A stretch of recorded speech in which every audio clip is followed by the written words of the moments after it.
இயேசுவின் இணைய நாமத்தில் வாழ்த்துக்கள். சங்கீதம் 1ஆம் அதிகாரத்திலே பாக்கியவான் என்று சொல்லப்பட்டிருக்கிறதை பார்க்கிறோம். பாக்கியவான் என்றால் மகிழ்ச்சியான மனதில் ஏற்படும் ஒரு திருப்தியான நிலையை குறிக்கக்கூடியதாக இருக்கிறது.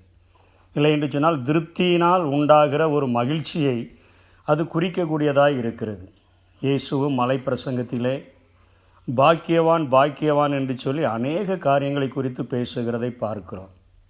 இன்றைக்கு இந்த திருப்தினால் உண்டாகிற மகிழ்ச்சியை அடையும்படியாக ஜனங்கள் அநேக வழிகளை பின்பற்றும்படியாய் ஓடுகிறார்கள்.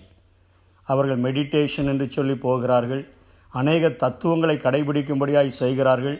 அநேக கலை நிகழ்ச்சிகள் மற்றும் களியாட்டங்களிலே எப்படியாகிலும் மனதை நிரப்பிவிட வேண்டும் என்று சொல்லி நினைக்கிற இந்த உலகத்திலே போராடி கடைசியில் முழுமையான ஒரு சந்தோஷத்தை, மன நிறைவை, திருப்தியை பெற முடியாத அந்த காரியத்தை என் வேதம் எளிதாக அடையும்படியாக இந்த சங்கீத பகுதியிலே குறிப்பிடப்பட்டிருக்கிறதை பார்க்க முடியும்.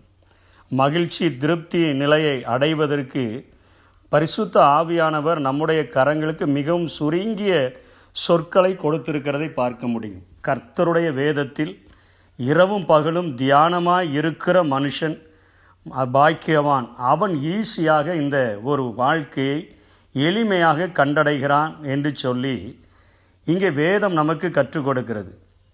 இந்த வேதத்தில் இரவும் பகலும் தியானமாய் இருக்கிற மனிதனுக்கு கிடைக்கிற ஆசீர்வாதம், அவன் தேவனுடைய தோட்டத்தில் நடப்பட்டவனாக, ஆவியானவரால் தாகம் தீர்க்கப்பட்டவனாக, ஆவியின் கனிகளை கொடுக்கக்கூடியவனாக, தேவ சித்தத்தின்படி வெற்றி செயல்கள் நிறைந்திருக்கிற ஒரு வாழ்க்கையை வாழத்தக்கதான ஒரு மனிதனாக அவன் மாற்றப்படுகிறான். அவன் துன்மார்க்கருடைய ஆலோசனைகளில் நடப்பதில்லை, பாவிகளுடைய வழியில் நிற்பதில்லை, பரியாசக்காரர்கள் உட்காருகிற இடத்தில் அவன் உட்காருகிறதில்லை. இரவும் பகலும் அவருடைய வேதத்தில் தியானமாய் இருக்கிற மனுஷன் பாக்கியவான் என்று சொல்லுகிற அந்த தியானம் என்கிற காரியத்தை கொஞ்சம் ஆழமாக பார்த்தோம் என்று சொன்னால் நம்முடைய திருப்தி நிலை, மகிழ்ச்சியான நிலைக்கு இதுதான் அடிப்படை காரணம் என்பதை இங்கே ஆவியானவர் தெளிவுபடுத்தி இருக்கிறதை பார்க்கிறோம். வேதத்தின் பகுதிகளை வாசிக்கும் பொழுது முதலில் நாம் ஆராய வேண்டிய காரியம், இந்த சூழ்நிலைக்கு, என்னுடைய தற்போதைய சூழ்நிலைக்கு இந்த பகுதியிலிருந்து என் தேவ ஆவியானவர் ஏதாவது என்னோடு கூட சொல்ல விரும்புகிறாரா? இல்லை என்றால் இந்த பகுதியிலிருந்து நான் உரிமையோடு பெற்றுக்கொள்ளத்தக்கதான வாக்குத்தத்தம் ஏதாகிலும் உண்டா? விட்டுவிட வேண்டிய நான் போராடி கொண்டிருக்கிற பாவத்தை குறித்து இந்த வேதம் எனக்கு சுட்டி காட்டுகிறதா? நான் கீழ்ப்படியத்தக்கதாக ஒரு கட்டளை ஏதாவது இருக்கிறதா? பரிசுத்த ஆவியானவர் நான் பிரகாசிக்கப்பட வேண்டிய என்னுடைய சொந்த கீழ்ப்படிதலின் அவசியத்தை இந்த பகுதியில் வெளிப்படுத்துகிறாரா என்கிற காரியத்தை நாம் கொஞ்சம் ஆராய்ந்து பார்த்தோம் என்று சொன்னால் நம்முடைய வாழ்க்கையை இந்த வேத வசனத்தினுடைய வெளிச்சத்திலே வைத்து நாம் நம்முடைய வாழ்க்கையை சரி செய்வதை தான் வேதம் தியானம் என்று சொல்லுகிறது.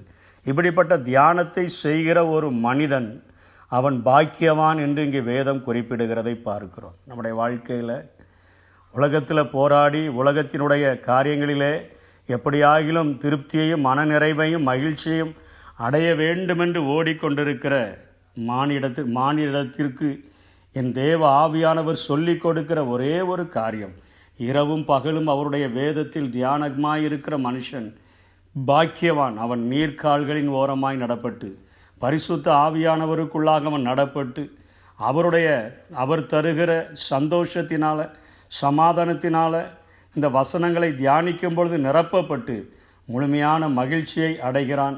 அப்படிப்பட்ட கிருபைகளை இந்த நாளிலே தேவன் நமக்கு தந்தருள்வாராக. ஆமென். வாய்க்கால்கள் ஓரத்திலே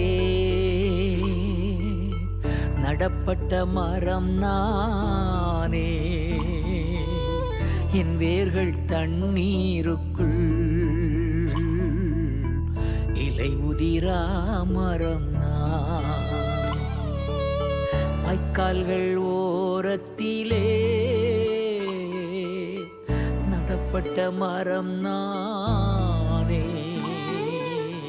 என் வேர்கள் தண்ணீருக்குள் இலை உதிரா மரம் நான்.